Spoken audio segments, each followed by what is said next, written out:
আল্লাহ পাক রব্বুল আলামিন, তিনার নাম রহমান, রহিম, গফফার, গফুর। তিনার কাছে যদি ক্ষমা চাওয়া যায়, পাহাড় পরিমাণ গুনাহ করলেও যদি তার কাছে ক্ষমা চাওয়া যায়, চাওয়ার মতো ক্ষমা চাওয়া যায়, তাহলে আল্লাহ পাক রব্বুল আলামিন জীবনের গুনাহগুলো মাফ করে দিতে পারেন।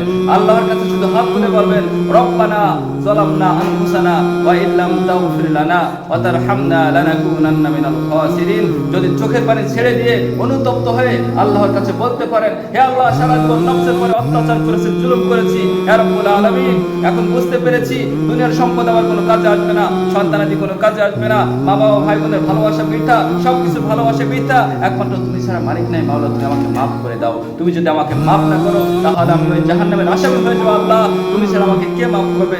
যদি চোখের পানি ছেড়ে দিয়ে আল্লাহর কাছে মাফ চাওয়া যায়, আল্লাহ পাক রব্বুল আলামিন বলেন, বান্দা, তোর চোখের পানি দিয়ে আমার ভয়ে পানি পড়তে, তোর চোখ দিয়ে পানি পড়তে দেরি হবে, আমি আল্লাহ তোকে মাফ করতে দেরি হবে না।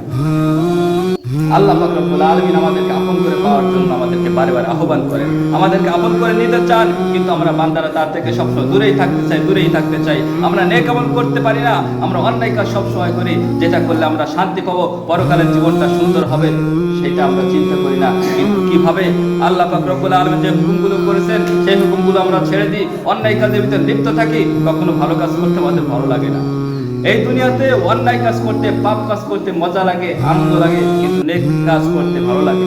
কিন্তু যারা ইমানদার, যারা সেজদা দিয়ে মজা পেয়েছে, যারা রুকু করে মজা পেয়েছে, যারা আল্লাহকে দেখে মজা পেয়েছে, তারা দুনিয়ার ভিতরে শান্তি খুঁজে বেড়ায় না, তারা শুধু আল্লাহকে ডাকার ভিতরে, সেজদার ভিতরে, নামাজের ভিতরে, কোরআন তেলাওয়াতের ভিতরে আল্লাহর ভালোবাসা খুঁজে পায়। আর আমরা দুনিয়ার জন্য পাগল, দুনিয়ার ভালোবাসায় খুঁজে মরি, যে ভালোবাসা আমাদের কোনো কাজে আসবে না, যেই ভালোবাসা দুনিয়াতেই থেকে যাবে। আর আল্লাহ পাক রব্বুল আলামিন যদি আমাদের ছোট্ট একটা আমলকে গ্রহণ করে যদি আমাদেরকে প্রিয় করে নেন, আপন করে নেন, তাহলে আমাদের স্থায়ী জীবনটা, পরকালের জীবনটা আমাদের সুন্দর হবে। ভাইরে, আসুন আমরা আল্লাহর কথা চলি, যে আল্লাহ তাআলা আমাদেরকে সৃষ্টি করেছেন যতন করে, এই দুনিয়াতে যা কিছু প্রয়োজন, যা কিছু আমাদের দরকার, সবকিছু দিয়ে দিয়েছেন আমাদের জন্য, অথচ আমরা সেই আল্লাহকে ভুলে থাকি।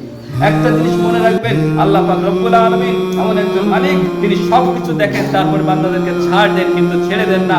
রব্বুল আলামিন যখন ধরবেন, তখন আপনাকে আমাকে কেউ বিপদ আপদ থেকে উদ্ধার করতে পারবেন না, মৃত্যু থেকে কেউ বাঁচাতে পারবো না, আমরা কেউ বাঁচতে পারবো না। এই দুনিয়া থেকে সকলকে আমাদের চলে যেতে হবে, তো পরকালের জন্য আমরা কি নিয়ে যাব, সেই চিন্তা ভাবনা আমাদের করা দরকার।